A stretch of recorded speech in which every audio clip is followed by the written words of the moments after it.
Meus caros irmãos e amigos, professores e alunos da Escola Bíblica Dominical, pastores e companheiros de ministério, irmãos e irmãs que sempre nos acompanham neste canal. E você que está nos conhecendo hoje, eu saúdo a todos vós com a santa e gloriosa paz do nosso amado Salvador Jesus Cristo. Enfim, chegamos à última lição do primeiro trimestre de 2026. Neste trimestre estudamos sobre a Santíssima Trindade, o Deus único, revelado em três pessoas eternas. E vale a pena nessa última lição nós recapitularmos o que aprendemos nas lições anteriores. É claro que você, meu caro professor e aluno da Escola Dominical, pode fazer isso olhando a sua revista. Você, meu caro superintendente ou pastor da igreja, pode trazer uma lição retrospectiva também nesta última aula. Eu vou apenas ler aqui o assunto de cada lição e você deve recordar sempre alguma coisa que foi ensinada nas lições anteriores, meu caro professor e aluno que nos ouve neste momento.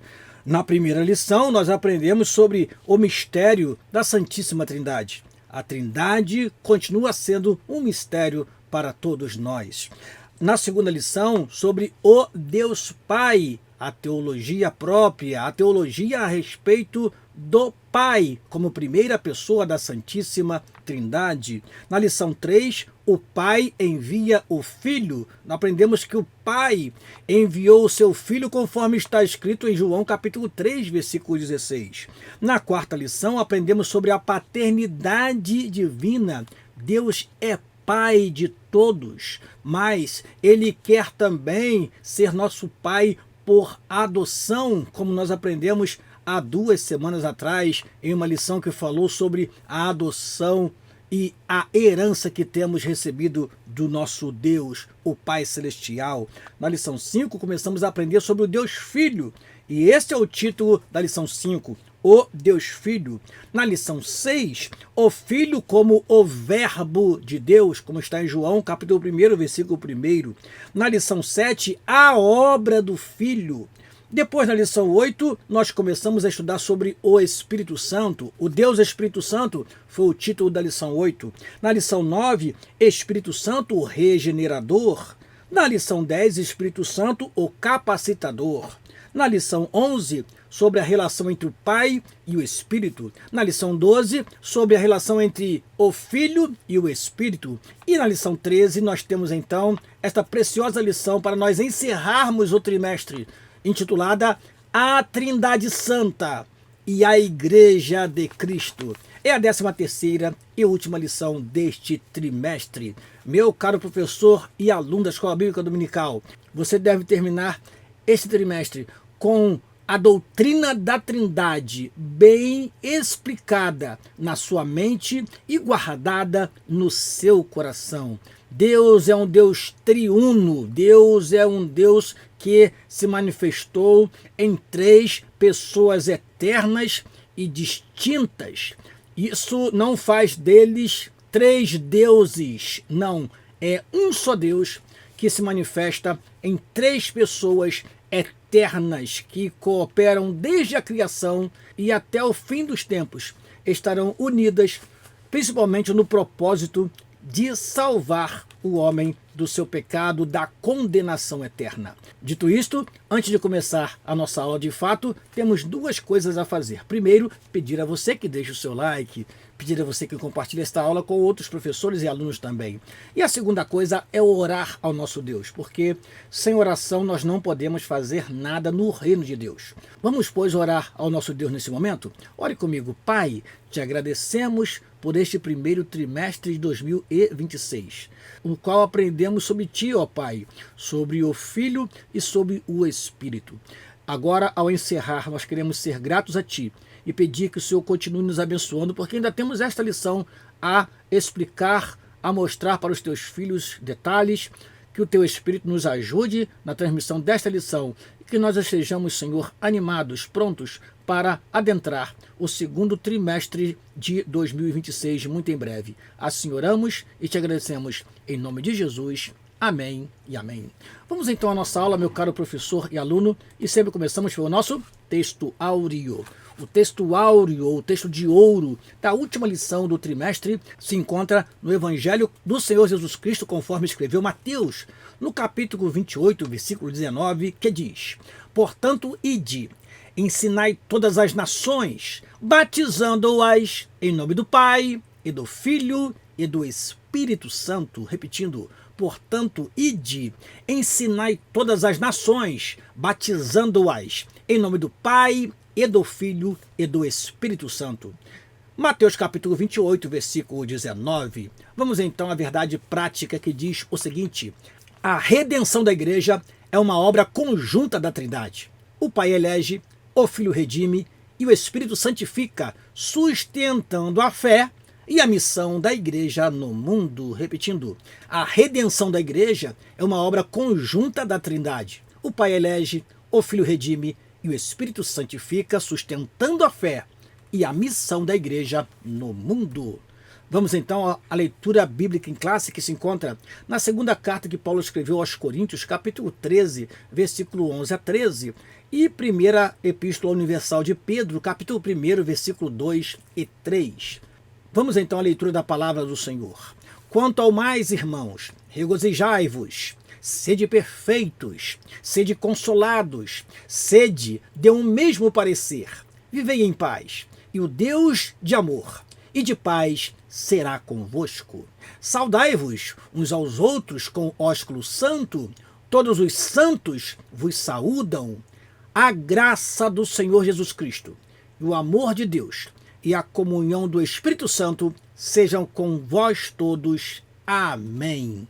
Não se espante se na sua Bíblia tem aí o versículo 14, porque em algumas Bíblias o capítulo 13 de 2 Coríntios tem 14 versículos, mas em outras tem 13. Aí você pode identificar, meu caro professor, que em algumas Bíblias isso acontece. Eu tenho em minhas mãos a Bíblia BKJ. A Bíblia BKJ está assim, versículo de número 11. Finalmente, irmãos, a Deus, sede perfeitos, sede de bom conforto, sede de uma só mente, vivei em paz, e o Deus de amor e de paz será convosco. Versículo 12. Saudai-vos uns aos outros com beijo santo. Versículo 13. Todos os santos vos saúdam. Então observe na tela que o versículo 12 na Bíblia BKJ ele foi dividido em dois versículos. Então nós temos o versículo 12 na BKJ, saudai-vos uns aos outros com ósculo santo, e nós temos na BKJ o versículo 13 como todos os santos vos saúdam, e no versículo 14 temos a graça do Senhor Jesus Cristo e o amor de Deus e a comunhão do Espírito Santo sejam com todos vós. Amém. Vamos então para o segundo texto. Primeira carta universal de Pedro, capítulo 1, versículo 2 e 3, diz assim: eleitos segundo a presciência de Deus Pai, em santificação do Espírito, para a obediência e aspersão do sangue de Jesus Cristo, graça e paz vos sejam multiplicadas. Bendito seja o Deus e Pai de nosso Senhor Jesus Cristo, que segundo a sua grande misericórdia, nos gerou de novo para uma viva esperança pela ressurreição de Jesus Cristo dentre os mortos. Vamos então aos objetivos da nossa lição. Primeiro objetivo, mostrar a atuação do Pai e do Filho e do Espírito no plano redentor. Segundo, explicar que a comunhão da igreja só é possível pela ação trinitária. Terceiro objetivo, destacar que a missão da igreja é fruto do envio e capacitação da Trindade. Vamos ler novamente esses três objetivos: mostrar a atuação do Pai e do Filho e do Espírito no plano redentor, explicar que a comunhão da igreja só é possível pela ação trinitária e destacar que a missão da igreja é fruto do envio e capacitação da Trindade. Estes, pois, são os nossos objetivos nesta lição. Vamos então à nossa introdução. A Trindade é uma doutrina fundamental da fé cristã e também a base da existência e da missão da igreja.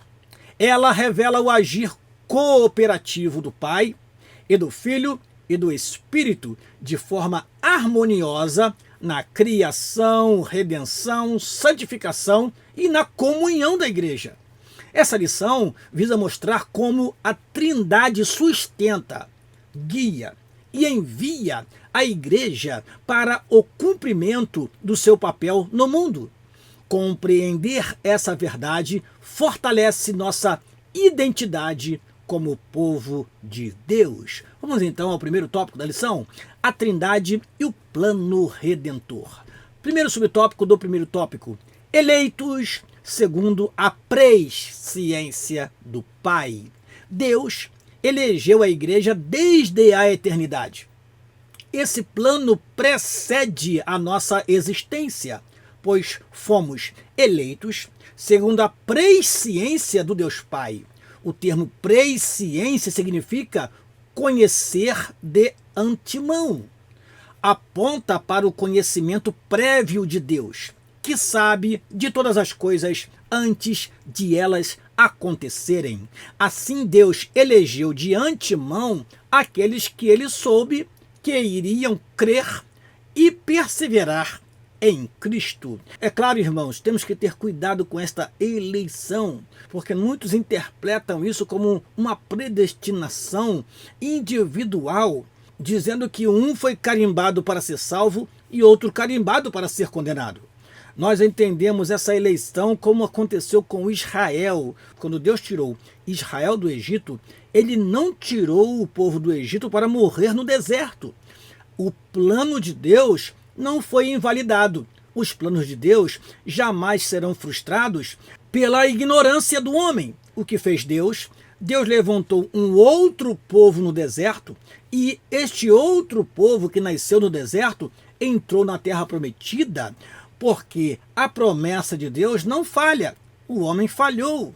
Muitos falharam. Aliás, vale lembrar que apenas Josué e Calebe, dos que saíram do Egito, entraram em Canaã. Ora, Deus não predestina as escolhas do homem. Deus predestina a sua obra. Deus predestina a sua igreja. A igreja é predestinada à salvação. A igreja é predestinada, ela é eleita desde a fundação do mundo. Significa que Deus já tinha um plano para a igreja. Portanto, a igreja não é um plano B, C ou D que Deus ele teve que arquitetar depois por não ter pensado naquilo. Então Deus criou a igreja. Não. No plano de Deus, o Cordeiro de Deus, por exemplo, morreu antes da fundação do mundo, porque para Deus, passado, presente e futuro é a mesma coisa. Então entenda, nós fomos eleitos segundo a presciência de Deus, mas de nada valeria esta eleição se não viessem os outros passos. Um deles nós vamos ver agora. Somos eleitos segundo a presciência de Deus, mas também somos redimidos pelo sangue de Cristo, segundo o subtópico do primeiro tópico. A igreja é o resultado direto da obra redentora do Filho. Nela, os crentes são chamados por Deus e reconhecidos como eleitos segundo a presciência do Pai e a aspersão do sangue de Jesus Cristo. Nesse enunciado, temos a atuação do Pai que elege e do Filho que redime com seu sangue. A frase aspersão de sangue remete ao ritual do Antigo Testamento em que o sangue do sacrifício estabelecia uma aliança e a aspersão concedia benefícios aos adoradores.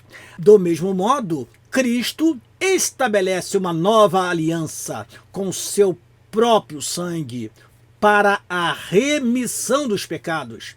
Ele amou a igreja e voluntariamente morreu por ela e no lugar dela. Esse ato é substitutivo, único, definitivo e eficaz, cujo efeito reconcilia o homem com Deus e purifica o pecador. Então nós temos a eleição segundo a presciência de Deus, mas nós temos a redenção no sangue de Jesus Cristo, o Filho de Deus. E também temos, terceiro subtópico do primeiro tópico, a santificação pelo Espírito. De nada adiantaria Deus ter elegido, o Filho ter morrido e nós não nos submetermos à vontade de Deus e não vivemos uma vida de santificação pelo Espírito. Vamos então a esse tópico. A obra do Espírito é igualmente indispensável à identidade da Igreja de Cristo, eleito segundo a presciência do Pai, em santificação do Espírito e aspersão do sangue de Jesus Cristo. O conjunto desse versículo revela a cooperação trinitária na salvação. O Pai elege, o Filho redime e o Espírito santifica. O termo santificação indica separação do pecado e consagração ao serviço do reino. Sem a ação do Espírito, a igreja não passa de uma instituição humana. É o Espírito que a vivifica, purifica e conduz em conformidade com Cristo. Meus amados irmãos, há igrejas hoje que não parecem, nem de longe, igreja do Deus vivo, igreja do Senhor Jesus Cristo, porque são instituições baseadas no homem. Tem o homem como fundamento. É citado sempre o nome do seu líder, do seu pastor, do seu bispo, do seu apóstolo, como se aquela pessoa fosse a pedra angular daquela igreja. Mas a igreja do Senhor Jesus Cristo é aquela que está cheia do Espírito e que, através da ação do Espírito, glorifica o Senhor Jesus Cristo. Somos, portanto, eleitos segundo a presciência do Pai, pela aspersão do sangue de Jesus e também através da santificação do Espírito Santo. Sinopse da primeira parte da lição: o Pai elege, o Filho redime e o Espírito santifica. A salvação é uma obra trinitária. Repetindo, o Pai elege, o Filho redime e o Espírito santifica. A salvação é uma obra trinitária. Segundo tópico da lição: a igreja e a comunhão com a Trindade. Nós temos comunhão com o Pai, com o Filho e com o Espírito Santo. Comunhão com o Pai, primeiro subtópico do segundo tópico. O amor demonstrado por Deus tornou possível nosso relacionamento com Ele. Acerca disso, ensina a Escritura: conservai-vos a vós mesmos no amor de Deus. O verbo conservar ressalta a urgência e significa manter, preservar, guardar, permanecer. A Escritura admoesta os crentes a zelar pelo amor que Deus tem por nós, o amor que temos por Ele e o amor que devemos aos irmãos. Então, irmãos, nosso relacionamento com Deus é baseado no amor. Essa palavra conservar, ela foi muito usada recentemente em uma das festas populares aqui no Rio de Janeiro, quando apareceu imagens de pessoas crentes dentro de uma lata. E aí veio toda aquela ideia do conservadorismo. O crente realmente, ele precisa ser conservado no óleo do Espírito. Ele precisa ser conservado e manter, preservar, guardar, como diz o nosso texto sagrado, permanecer naquilo que foi inteirado, naquilo que aprendeu. E assim a igreja permanece ortodoxa, sempre firmada na palavra de Deus, coluna e firmeza da verdade. Continuando a leitura: estar no amor de Deus implica caminhar na sua vontade e guardar os seus mandamentos. Permanecer neste amor denota verdadeira comunhão, que se manifesta em uma vida de temor ao Senhor. O amor de Deus é, portanto, a fonte e o sustento da comunhão com o Pai e da perseverança da vida cristã. Devemos amar a Deus sobre todas as coisas e ao próximo como a nós mesmos. Então, o amor que temos ao nosso Deus nos aproxima e nos faz ter comunhão com o Pai. Comunhão com o Filho, segundo o subtópico do segundo tópico. João revela que é por meio de Cristo que temos acesso ao Pai, a verdade e a vida. Do mesmo modo, Judas exorta os santos a manterem a esperança gerada pela misericórdia de nosso Senhor Jesus Cristo para a vida eterna. Assim, a vida eterna não é apenas uma realidade futura, pois estar em Cristo hoje é requisito essencial para essa dádiva. Desse modo, é impossível possuir vida eterna sem ter comunhão com Cristo. Então temos comunhão com o Pai, temos comunhão com o Filho e comunhão com o Espírito Santo, o terceiro subtópico do segundo tópico. A comunhão com o Espírito é um aspecto vital para a fé cristã. Judas adverte os crentes a serem edificados sobre a vossa santíssima fé, orando no Espírito Santo. O versículo evidencia que a vida espiritual genuína não é possível sem a ação constante do Espírito. A oração no Espírito não se resume a palavras, mas expressa intimidade ativa e dependente da direção divina. Continuando, o Espírito é quem promove a unidade do corpo de Cristo. A comunhão com Ele nos insere na dimensão espiritual onde há reconciliação, perdão e cooperação. Assim, a verdadeira unidade cristã não ocorre, irmãos, por meio de celebrações, por meio de festas, mas é preservada pelo Espírito quando os crentes vivem em comunhão e amor sacrificial. Muito se fala que a igreja precisa de festa, precisa mais tempo de diálogo, os irmãos precisam conversar entre si, mas o que nós precisamos de fato, o que a igreja precisa, é da unidade promovida pelo Espírito Santo, é da unidade espiritual, é de uma comunhão tal com o Espírito Santo, que nós sejamos um, como diz em Efésios no capítulo 4, uma só fé, um só batismo, um só Deus. A unidade da fé deve ser vivida de fato no seio da igreja, sem precisarmos de festinhas, de celebrações, de confraternizações, que às vezes descamba para atitudes e comportamentos que até promovem divisão ao invés de união. Prosseguindo então, vamos à sinopse da segunda parte da lição. A igreja é sustentada pelo amor do Pai, pela graça do Filho e pela comunhão do Espírito. Repetindo, a igreja é sustentada pelo amor do Pai, pela graça do Filho e pela comunhão do Espírito. Vamos então ao último tópico da última lição do primeiro trimestre de 2026. A igreja é enviada pela Trindade. Primeiro subtópico do terceiro tópico, a missão dada pelo Pai. A Trindade age de forma cooperativa no envio da igreja ao mundo. A missão é uma extensão da comunhão trinitária para alcançar a humanidade com o Evangelho. A origem está no coração do Pai, cujo desejo é que todos os homens sejam salvos e cheguem ao pleno conhecimento da verdade. Desde o Antigo Testamento, vemos Deus chamando e enviando seu povo para ser luz entre as nações. No Novo Testamento, esse chamado ganha novo vigor por meio da igreja, instrumento do Pai para proclamar a sua graça. A missão não é uma ideia tardia, mas um plano eterno do Pai. O envio do Filho é o ápice desse propósito e a igreja é chamada a participar dessa missão como corpo de Cristo no mundo. O Pai enviou seu Filho ao mundo para salvar aqueles que nele creem.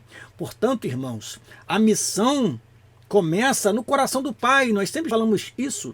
No Antigo Testamento, já houve provas de que o amor de Deus se estenderia a outras nações. Deus foi misericordioso com Naamã, que não era judeu e não tinha nenhuma relação com adoração a Deus. Então, Deus já mostrava sua misericórdia. Por exemplo, a grande cidade de Nínive, ele enviou Jonas para pregar naquela cidade, e aquela cidade se arrependeu naquele momento. Portanto, Deus é o Pai das missões, é aquele que desde o Antigo Testamento envia pessoas, e enviou-nos o seu Filho. Prosseguindo, segundo subtópico do terceiro tópico, o Filho comissiona seus discípulos. O Filho, enviado pelo Pai, agora envia sua igreja. Após sua ressurreição, Cristo ordenou: portanto, ide, ensinai todas as nações, ensinando-as a guardar todas as coisas que eu vos tenho mandado. A tarefa da grande comissão é uma ordenança proclamadora e um mandato educacional. É responsabilidade da igreja, nossa, irmãos, evangelizar e ensinar a palavra de Deus. Essa ordenança é uma expressão da graça salvadora, levando a mensagem do reino a todas as pessoas e batizando-as em nome do Pai, e do Filho e do Espírito Santo. O batismo é realizado na autoridade do nome de Jesus, mas a fórmula batismal é trinitária. É em nome do Pai, e do Filho e do Espírito Santo. Não é apenas uma liturgia, mas também uma confissão pública da fé na obra redentora da Trindade. Irmãos, quando fazemos isso, no momento do batismo, nós estamos professando a nossa fé na Trindade divina.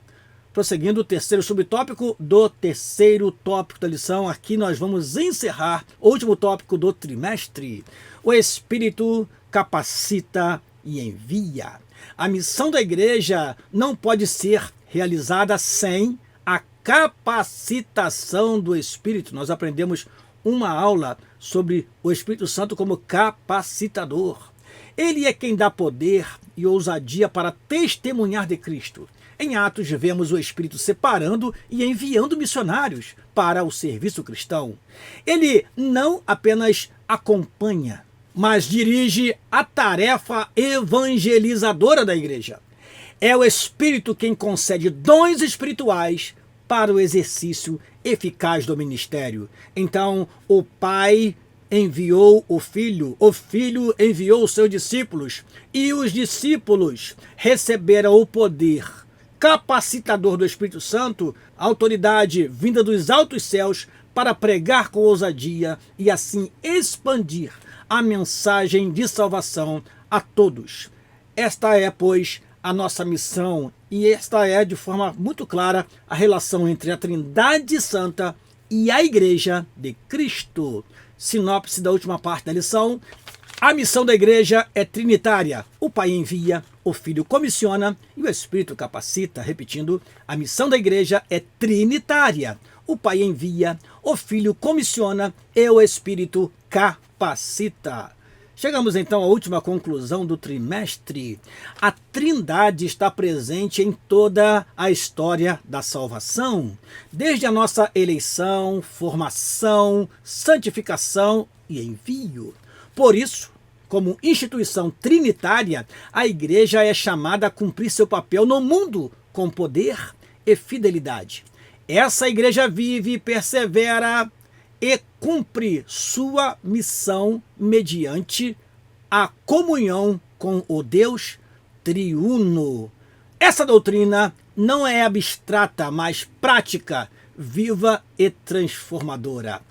Amém. Aqui encerramos então o primeiro trimestre de 2026. E eu quero convidar você para a próxima lição, a primeira lição do segundo trimestre de 2026, na qual estudaremos sobre Abraão, seu chamado e sua jornada de fé. Estou mostrando a você nesta tela a revista do próximo trimestre. E aí está o assunto que nós estudaremos durante 3 meses. Homens dos quais o mundo não era digno. O legado de Abraão, Isaque e Jacó. Este, pois, é o assunto do trimestre. Eu quero convidar você para estar aqui na próxima semana e juntos estudarmos esta primeira lição, Abraão, seu chamado e sua jornada de fé. Eu quero neste momento agradecer a você que esteve conosco durante esses 3 meses, esses 3 primeiros meses de 2026. Foram muitas lições preciosas que nós tivemos aqui. E eu quero agradecer a Deus porque temos sido abençoados por Ele para estar aqui também transmitindo para você esta lição. Oremos neste momento em uma palavra de gratidão. Pai, te agradecemos porque concluímos aqui 13 lições deste primeiro trimestre de 2026. Ó Pai querido, eu sei das dificuldades que muitos professores e alunos tiveram. Nós também passamos por momentos difíceis durante esse primeiro trimestre, mas o Senhor nos deu graça.